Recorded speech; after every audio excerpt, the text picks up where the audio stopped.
নীরা, বৈঠকের কি খবর আছে আপনার কাছে এবং এছাড়াও আজ প্রধানমন্ত্রীর কি কর্মসূচি রয়েছে সারাদিন ব্যাপী জানাবেন? যেমনটা আমাদের সহকর্মী সবুজ মাহমুদ বলছিলেন যে সরকার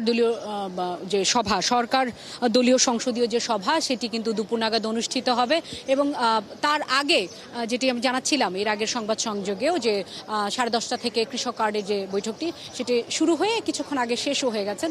স্থানীয় সরকার প্রতিমন্ত্রী ছিলেন, তিনি বেরিয়ে গেছেন, কথা বলেননি। কৃষি মৎস্য বিষয়ক মন্ত্রী এবং কৃষি প্রতিমন্ত্রীও কিছুক্ষণ আগে বেরিয়ে গেছেন, তিনি কথা বলেননি। তবে একটু জানিয়ে রাখতে চাই, আপনি জানেন যে মার্চ মাস শেষ হতে যাচ্ছে, এপ্রিলের 14 তারিখ কৃষক কার্ডের যে পাইলট প্রকল্প সেটি আসলে মাননীয় প্রধানমন্ত্রী উদ্বোধন করবেন টাঙ্গাইলে এবং 8 বিভাগের 11 উপজেলার প্রায় 21,000 কৃষক আসলে এই প্রথম দফায় এটির আওতায় আসবে এবং এর মাধ্যমে কৃষি ঋণ সহ সার, কীটনাশক, বীজ, কৃষকদের যত ধরনের সহায়তা এই কৃষক কার্ডের মাধ্যমে তারা আসলে পেয়ে থাকবেন। খুব ভালো হতো যদি মন্ত্রীরা বা বেরিয়ে যাচ্ছিলেন বা যে অর্থ বিষয়ক উপদেষ্টা ছিলেন তিনি যদি কথা বলতেন, তাহলে হয়তো বিস্তারিতভাবে আমরা জানতে পারতাম।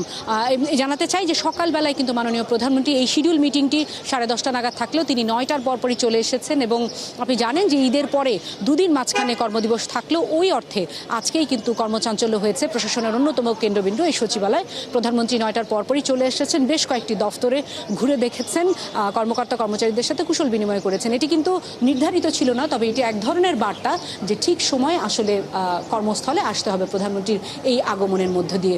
তো আমরা আসলে সচিবালয়ে রয়েছি, প্রধানমন্ত্রী কিছুক্ষণের মধ্যেই আমরা যতটুকু জানি যে তিনি সংসদের উদ্দেশ্যে বেরিয়ে যাবেন। তার বাইরে একটু জানাতে চাই, 12:30 নাগাদ সড়ক পরিবহন বিষয়ক মন্ত্রণালয় একটি ব্রিফিং হওয়ার কথা রয়েছে, কারণ একটি মিটিং হয়েছে। আপনি জানেন যে এবার ঈদের প্রায় 10 দিনে গণমাধ্যমের যে হিসেব প্রায় 350 মানুষ কিন্তু নিহত হয়েছে। সুতরাং সেই সব বিষয়েরও নিশ্চয়ই উত্তর সড়ক পরিবহন বিষয়ক মন্ত্রী যিনি রয়েছেন তিনি আসলে দিয়ে থাকবেন। নীরা, ধন্যবাদ আপনাকে যুক্ত হবার জন্য। আপনি সঙ্গে থাকুন, খোঁজখবর রাখতে থাকুন। দর্শক, কৃষক কার্ড নিয়ে সচিবালয়ে বৈঠক করছেন প্রধানমন্ত্রী তারেক রহমান, সে বিষয়ে জানাচ্ছিলেন আমাদের সহকর্মী শারমিন নীরা।